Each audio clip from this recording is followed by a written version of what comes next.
가칭 조국 신당을 창당을 했는데 조국 신당 만들게 된 이유가 무엇입니까? 일부 언론에서 이제 정치한다, 신당 만든다 그러니까 한풀이 하려고 그러냐, 뭐 개인 명예회복 하려고 그러냐 이런 조롱들을 하더라고요. 저는 뭐 어불성설이라 생각하고 정치를 하고 창당을 하는 게 저 개인의 한풀이 뭐 명예회복 때문에 한다는 얘기는 말도 안 된다고 생각하고요. 저는 그렇게 생각합니다.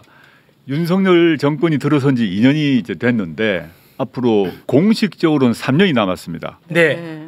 그런데 앞으로 이 상태로 3년이 계속되게 되면 대한민국이 어떻게 될지 모른다라는 저는 걱정을 갖고 있고, 여론조사를 보게 되면 65% 또는 70%까지 윤석열 대통령의 그 국정 운영에 대해서 반대를 하는데 네. 그 중에서 한 55% 정도가 항상적으로 매우 반대를 합니다. 각종 여론조사에서 그냥 반대가 아니라 아주 강한 반대가 50% 이상인데 네. 이거는 많은 수의 국민들이 윤석열 대통령에 대해서 심리적 탄핵을 이미 했다고 생각합니다. 네. 지금 2년밖에 안 지났는데 수출은 폭락했고 물가 오르고 있고 뭐 정치적 민주주의 같은 경우는 뭐 수시로 기자 압수수색하고 언론사 압수수색하고 그 지금 초등학생들이 자기들끼리 말할 때 뭐라 하면 너 까불면 압수수색 당해 이런 말을 하고 있는 형국이란 말이죠. 네. 이 개명천지 민주공화국 나라에서 이것을 3년 동안 계속되었을 때 안 되겠다 싶어서 제가 이제 부족하기도 하고 흠결도 많이 있고 여러 가지 비난도 받지만 이제 더 이상 참을 수 없다라는 결심을 했습니다. 제가 2019년 이후에 오랫동안 고민을 안 했겠습니까? 네. 발언도 사실상 많이 자제했는데 2년을 보니까 이건 도저히 안 되겠다는 생각이 들었고 저와 저희 친구들, 동지들, 많은 국민들의 의견을 들어가지고 제가 할 수 있는 최대를 한번 해보겠다라고 결심한 것입니다. 네. 그 2년 동안 거대 야당 민주당도 윤석열 정부를 못 막고 있잖아요. 그럼 네. 조국의 신당은 어떤 방법으로 브레이크를 잡거나 할 수 있을까요? 이거 아주 날카로운 매우 중요한 질문이라고 네. 생각하고요. 민주당은 이제 거대 정당 아닙니까? 일당이기도 하고 앞으로 수권 정당을 지향하기 때문에 민주당은 반드시 또 어쩔 수 없이 진보층 말고 중도층도 반드시 고려를 해야 됩니다. 그래서 주장을 세게 하지 않고 조심스럽게 하고 발언이건 행동이건 모두 진중하게 하도록 되어 있습니다. 그냥 그게 나쁘다는 게 아닙니다. 네네. 그러다 보니 어떤 일이 생기나 하면 예를 들어서 검찰개혁 문제를 얘기하자면 지금 우리 모두 검찰개혁 얘기하고 모두 검찰 독재 정권이라고 한 1, 2년 전부터 얘기합니다. 그런데 민주당 안에서도 지금 우리가 공유하고 있는 검찰개혁의 주장은 2019년, 2020년에는 소수파였습니다. 최강욱 의원 등이 속하고 있는 철험회 정도만 그 주장을 했습니다. 민주당은 철험회의 주장 말고 다른 주장도 있다 보니까 이걸 양쪽을 조율을 하면서 쭉 천천히 가다가 국민들의 마음이 이제 넘어왔다 하면 그때 전면적으로 검찰개혁을 내세웁니다. 그럴 수밖에 없어요. 그에 비해서 제가 이제 만들고 있는 가칭 조국신당은 민주당보다는 진보층에 기반을 두는 거죠. 그래서 민주당보다 더 빨리, 더 단호하게, 더 강력하게 윤석열 정권의 문제점을 지적하고 윤석열 정권과 싸우려고 하겠다는 것입니다. 네. 그래서 그 점에서 좀 차이가 있고 저희가 뭐 민주당과 척을 질 이런 일도 없겠죠. 또 민주당의 발목을 질 일도 없을 거라 생각합니다. 그럼 뭐 거기 누구 좋은 일 시키겠습니까? 그러니까 민주당을 발목을 잡는 게 아니라 민주당보다 더 앞에 달려가서 먼저 싸우겠다는 것이고 근래에 조국 신당의 지지율이 뭐 등등 좀 좋게 나온 이유 중에 하나가 뭐 제가 이제 인터뷰를 하거나 또는 기자회견을 하거나 하면서 진보층의 입장에서는 특히 심리적 탄핵을 한 진보층 입장에서는 속이 시원한 게 있었던 것 같습니다. 민주당이 본진이고 항공모함이라고 한다면 저희는 이제 별동대, 기동대, 쾌속정처럼 움직이면서 빨리 공격하고 빨리 치고 강하게 공격하는 역할을 하고 있고 저부터 그렇게 활동하고 있고요. 어제 영입된 신장식 변호사도 그런 역할을 할 것이라고 좀 기대하고 있습니다. 일부 이제 진보 지지층에서는 조국 신당을 향해서 이런 생각들을 하고 있는 것 같아요. 민주당의 표를 갉아먹고 그리고 중도 표심에 악영향을 끼칠 수 있다. 이런 의견에 대해서는 어떻게 생각하십니까? 두 번째 질문부터 답을 드려야 될 것 같습니다. 중도층 표심을 갉아먹는다라고 하고 이제 왜냐하면 저희 조국 신당의 지지율이 여론조사에서 최근에 발표된 몇 개에서 좋게 나오고 있지 않습니까? 15%가 넘은 경우가 있어요. 네, 뭐 17%까지 오르고 있는데 그러니까 이게 민주당 거 가져가지 않느냐라고 얘기할 수 있을 것 같습니다. 네. 근데 거기에 지역별 또는 연령별 실제 표를 잘 보시면 확인될 수 있는데 제가 이제 전국을 돌고 있고 어제 같은 경우는 서울시당 6개 시도당 대회를 했습니다. 거기서 실제 조사를 해서 물어봤는데 어떤 걸 제가 질문을 했나 하면 지금까지 정당 당적이 있었던 분이 손을 듭니다. 네. 그러나 탈당하셔 오신 분이 있겠죠. 네. 근데 한 번도 지금이 이제 조국신당 가입이 처음이신 분 하면 그분들이 반 이상이세요. 즉 민주당에 포괄되지 않았던 사람들입니다. 네. 그리고 지역에서 제가 순회를 하면서 사람을 만나면 저한테 먼저 인사를 와서 뭐 도와주겠다거나 입당하겠다고 하는 의사표시를 하시는 분들이 통상 말하는 진보층이 아니라 정당 가입한 적 한 번도 없어요. 네. 그런데 이분들이 와가지고 저를 보고 조국이란 걸 확인하고 나 당신 도와줄게 이렇게 얘기를 하세요. 저는 이게 이제 중도층을 뺏어가는 게 아니라 오히려 민주당의 포괄 범위 바깥에 있었고 정치에 무관심했고 정치 저관계층 분들이 저희한테 오고 있습니다. 어떤 열망에 의해서 움직이는 거죠? 조국 신당에 들어오는 분들을 저희가 조사를 해보면 한편으로는 검찰 개혁이든 언론 개혁이든 또 윤석열 정권과의 싸움에 있어서 아주 강하게 싸우기를 원하는 한 그룹이 있고요. 네. 또 한편으로는 그런 관심과 다르게 정치 저관여층인데 또는 과거에는 무관심층이었는데 조국 또는 그 가족에 대한 수사에 대해서 불만을 가지고 다른 거는 모르겠지만 이건 도와줘야겠다는 그런 심정이 겹쳐져 있습니다. 네. 첫 번째 이제 민주당과의 관계가 있는데 저는 일관되게 그 창당 선언할 때부터 뭐라고 말을 해왔나 하면 지역구에 있어서 반드시 1대1 구도를 만들어야 한다는 얘기를 강조하고 있습니다. 호남이나 영남 같은 경우는 모르겠습니다만은 수도권 같은 경우는 뭐 200표 차로 당락이 난단 말입니다. 그래서 저는 전체적으로 봐서 아까도 말씀드렸지만 민주당이 범진보 진영의 본진인데 잘 돼야 되는 거죠. 그러면 조국 신당에 표를 주게 되면 범진보 진영의 손해냐? 네. 저는 그렇게 생각하지 않습니다. 지금 보면 과거의 이제 경험을 우리가 돌아봐야 되는데 과거 민주당 주도로 더불어 시민당을 만들었습니다. 그리고 독자적으로 열린민주당이 만들어졌습니다. 네. 열린민주당은 결국 합당을 했습니다. 근데 열린민주당 후보로 최강욱이 있고 김의겸이 있습니다. 네. 그분들의 활약은 잘 아실 겁니다. 근데 더불어 시민당을 통해서 국회의원이 되셨던 분 중에 제가 기억하는 분은 얼핏 한 사람은 용해인입니다. 열심히 싸우고 계신 것 같아요. 좋은 분이신 것 같고 그런 분 많이 모셨으면 좋겠고 다른 한 분은 누가 기억이 나나 하면 조정훈이라는 사람입니다. 네. 이분은 조정훈이라는 사람은 민주당 주도의 더불어시민당 통해서 국회의원 됐어요. 네. 그다음에 어떻게 된지 아시죠? 네. 제가 드리는 말씀은 현재 민주당 주도의 비례정당에 속한 사람이 무조건 잘할 거고 조국 신당은 못할 거다가 아니라 라인업을 봐주시라는 겁니다. 예, 평가해달라. 지금 윤석열 검찰 독재 정권과 누가 더 잘 싸울 건가? 네. 그리고 윤석열 검찰 독재 정권을 종식시키고 난 뒤에 민주주의 회복 문제라거나 민생복지 회복 문제라거나 과학기술 문제 지금 엉망진창인데 누가 회복시킬 것인가를 보고 라인업을 보고 평가해달라. 이쪽이 더 나오면 하면 제가 윤석열 정권하고 아부하고 살겠습니까? 한동훈 장관하고 타협하고 살겠습니까? 저는 그렇게는 못 삽니다. 네네. 제발 부탁인데 결백주의 정치 좀 하지 마시라.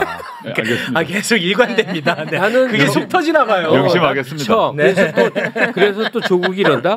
비례대표 순번을 정해. 네. 나는 정치 혁신 없으니까 저 끝순위 9번이나 10번 할 거야.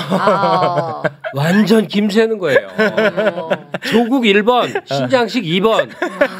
남자는 짝수, 여성이 옳습니다. 이게 법이라면 1번 이지선. 1번 이지선. 그다음에 환영합니다.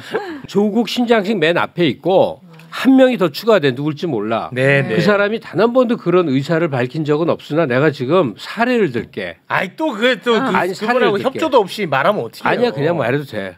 안진거리야. 예. 땅깨야 땅깨. 알겠습니다. 이 사람이 품격이 있다거나 정책 연구가 얼마나 되는지까지는 모르겠으나 투사.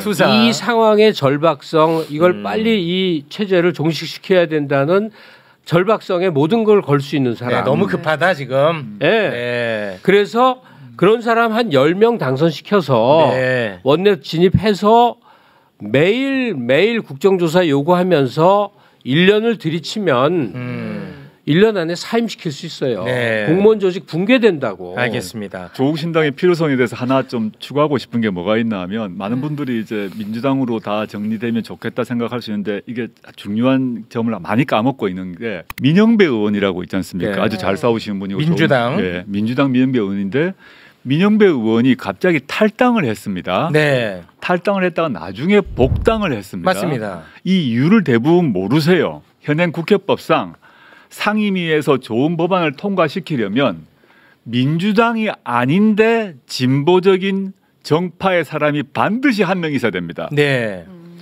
근데 민영배 의원이 열린민주당이 거기 있었다면 아무 문제 없어요. 민주당 말고 국민의힘 말고 다른 단체에 속한 무소속이든 제3당이든 근데 그게 지금 현재 법입니다. 바꿀 수가 없기 때문에 민영배 의원이 어쩔 수 없이 탈당을 해서 무소속이 되고 그다음에 무소속 몫으로 그 자리에 들어가서 민주당과 표를 합해서 법을 통과시켰습니다. 이 말은 지금 많은 분들이 조국 신당이 왜 그럴까 하는데 조국 신당은 앞으로 국회에 들어가게 되면 그런데 저는 10명을 목표로 하는데 상임별로 한 명씩 들어가지 않겠습니까? 민주당 의원이 탈당할 필요가 없는 겁니다. 네. 오히려. 지금 민주당 의원이 탈당했다가 민영배 의원은 복당시킬 때 아주 골치 아팠어요. 그래서 그 꼼수 탈당이라고 비판 많이 받았죠. 엄청나게 받았어요. 네. 그렇게 할 필요가 없는 겁니다. 네. 그러니까 민주당은 아니나 진보적이고 개혁적인 분명한 컬러가 있는 사람들이 필요한 게 현행 국회법이고 그래야 국회에서 진보적이고 개혁적인 법안을 통과시키기가 용이합니다. 네. 이거를 많은 국민들이 모르고 계셔서 네. 이거 조국 신당 필요 없이 민주당만으로 하면 법안이 통과 잘 된다 이게 아니란 거가 많은 분들이 모르고 계셔서 제가 강조드리고 싶은 거고 네. 김갑수 선생님 말씀하실 때 제가 그 공감이 되는 게 이제 민주당은 지금 뭐 공천 문제 때문에 시끄럽기도 한데 그런 과정에 있어서 저희가 대신해서 싸우는 것도 있지 않습니까? 역할을 하는데 제가 뭐 민주당이 빨리 공천 문제 극복하고 잘 되길 바라는데 그런 분란 과정에서 각 당별 상황이 다르니까 저희가 지금 열심히 싸워서 또 전선을 유지시켜 주는 게 있고요. 그다음에 이제 총선 이후에 저희가 열석이 되어 가지고 각 상위별로 다 들어가게 되면 맹렬히 싸울 겁니다. 네. 맹렬히 싸우면 도합 200석이 안 된다 하더라도 맹렬히 싸우면 윤석열 대통령을 레임덕 나아가서 데드덕 죽은 오리로 만들 수 있다고 봅니다. 네. 왜냐하면 그때 열심히 싸워나면 균열이 생기기 때문에 체제에 균열이 생겨서 공무원들로부터 이미 정보가 나오기 시작합니다. 지금까지 입 닫고 딱 있다가 내부 고발적 성격에 비리를 가지고 있다가 대통령이 힘이 빠지네. 힘이 빠진 것처럼 보인 순간부터 훅 가거든요. 네. 그걸 하기 위한 이제 계기를 만들어야 되는데 그 계기를 전 조국 신당의 사람들이 뭐 저부터 네. 그렇게 하려고 하고 있습니다. 네. 그러다 보면 이제 뒤에 본진이 쭉 따라오죠. 네. 지금 조국 신당의 비판적인 시선 중에 또 하나가 뭐냐? 자녀 입시 비리와 청와대 감찰 무마 혐의로 2심에서 징역 2년형을 선고받았어요. 네. 그런데 조국 장관도 그렇고 검찰도 그렇고 다 양쪽 다 상고를 해서 대법원에서 결론이 날 겁니다. 네. 그래서 이번 총선에서 당선이 되더라도 구속될 수도 있지 않느냐 이런 이야기들이 있는데 여기에 대해서는 어떤 생각 갖고 계십니까? 그런 얘기 당연히 하실 수밖에 없고요. 저는 하급심 판결을 존중합니다. 네. 또한 동시에 제가 그 하급심 판결의 사실관계 파악과 법리 적용에 도저히 동의하지 못하는 게 있습니다. 네. 그럼 저는 또 대한민국 국민의 한 사람으로 상고에서 대법원에 다툴 또 권리가 있습니다. 네. 그 다음에 이제 대법원 판결이 언제 날지는 아무도 모릅니다. 네. 또 어떻게 날지도 모르겠습니다. 네. 제가 대법원 판결 내용을 어떻게 알겠습니까? 근데 저의 마음은 아까 말씀드렸습니다마는 3년은 너무 길다란 마음을 갖고 있는데 이 3년을 단축시키기 위해서 제가 노력을 할 건데 대법원 판결은 언제 날지 모르는데 그럼 대법원 판결 날 때까지 제가 가만히 그냥 집안에서 책 보고 운동이나 하고 턱걸이나 하고 푸시업하고 살 수는 없다고 생각하는 겁니다. 만약에 제가 유죄 판결이 확정이 된다면 심지어 그렇게 제가 구속이 된다면 저의 후임자가 할 것이고 저의 정당이 할 것이고 국민들이 판단할 것이고요. 제 20대 시절에 국가보안법 위반으로 한번 가본 적이 있습니다. 한 네. 6개월 살았는데 가서 열심히 운동하고 나와야죠. 근데 그렇지만 대단하시네. 그 기간 동안에 저희의 정당을 만든 동지들이 제 대신 역할을 할 거고 네. 또 제가 구속되기 전에 활동을 한 것을 저희 활동이나 말을 들은 많은 국민들이 공감해 주신다면 네. 또 그 국민들이 또 저를 기다려 주시기도 하겠죠. 네. 저는 그래서 그런 조건을 상정하면서 움직이지 않겠다라는 것이 저의 알겠습니다. 결심이기 때문에 나온 거죠. 네, 안 그러면 그러니까, 안 나와야죠. 예. 후임자라는 표현을 쓰셨으니까 네네. 출마의 형태가 그럼 어떻게 되는 겁니까? 지역구에 출마를 하신다는 건 아닌 것 같네요. 그건 이제 결정은 안 났습니다. 아직까지는요? 사실 그거는 예. 창당이 되고 난 뒤에 당의 공적 절차에 따라 결정을 할 거고요. 네. 후임자 말이 뭐 비례 후임자를 특정해서 말을 한 건 아니고 네. 저를 대신할 사람이 뭐 있지 않겠습니까? 그러니까 저는 만약에 정말 그런 극단적인 경우를 생각하면 네, 네. 열심히 운동하고 나와야죠. 뭐. 네. 못 읽은 책 읽고 나와야죠. 어떻게 하겠습니까? 아우. 제가 힘이 있습니까? 그때. 네. 아니 근데 비례 47석 중에 25석을 먹는다 생각을 하시는데 하이에나 집단들이 그래요. 우두머리가 사자한테 물려가면 계속 대체자들이 나옵니다. 그 집단 내에서. 네, 맞습니다. 예. 그런데 그 물려가 있는 게 하나의 상징이 돼요. 네. 조국이 감옥에 가 있으면 조국의 존재가 지워지는 게 아니라 이 무도한 불법적 행위에 대해서 저항하는 것이 사회운동의 일환으로 된단 말이에요. 네. 그래서 오히려 당선되시기만 한다면 법에 갇히는 게 사태를 더 가속시키는 그런 작용을 할 수도 있는 거예요. 개인적으로는 들어가긴 싫습니다.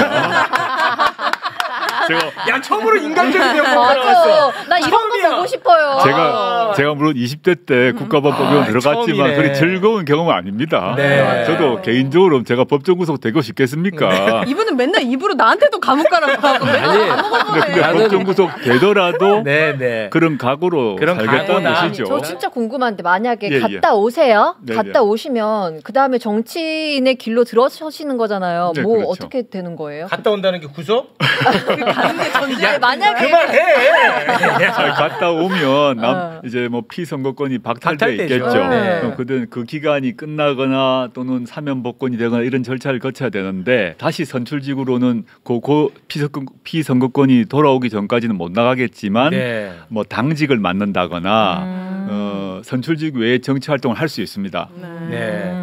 네. 이지선 씨, 네? 이 민주당이 요즘 공천하는데 네. 뭐 몇 선인데 공천 탈락하고 컷아웃되고 이런 컷아웃되고 이런 사람들 있잖아요. 네. 그런 사람들을 쳐다보면 왜 화가 나는지 아세요? 국회의원만 해야 사람인 줄 알아. 컷오프돼서 더 이상 의원이 못하게 되면 자기가 추구한 바 윤석열 정부의 무엇을 해결하기 위한 국민운동 본부를 만들 수도 있고 시민단체를 통해서 투쟁 본부를 만들 수도 있고 일단은 지금 윤 정부를 여기서 멈춰 세워야 된다라는 거에 각자 할 역할을 넓혀가면 돼. 네. 야, 국회의원 안 되니까 하늘이 무너지는 줄 알고 울고불고 하면서 당대표 욕하 이런 사람들은 빨리 정치에서 사라져야지. 네, 네. 알겠습니다. 아니 최강욱 의원도 그 의원직이 박탈됐지 않습니까? 네. 이제 판결이 확정돼서 네. 그 확정되기 전까지 열심히 싸웠지 않습니까? 근데 그 뒤도 지금 뭐 씩씩하게 살지 않습니까? 네. 최강욱처럼 제가 할 수 있죠. 네. 알겠습니다. 아, 정말 그 인생이 참으로 기구하다는 생각이 좀 드는데요. 글쎄 말입니다. 네. 상상도 못하는 인생의 흐름이지 않겠습니까? 다시 태어난다면 민정수석, 법무부 장관 또 하시겠습니까? 안 했겠죠. 안 해. 야, 얼마나 힘들어. 안 했겠죠. 솔직한 힘들지. 마음. 아, 이거는 진짜 솔직한 마음이야. 이걸 뭐 역사에는 가정이 없는데 네. 이렇게 됐을 거라 생각하면 제가 했겠습니까? 아, 못해.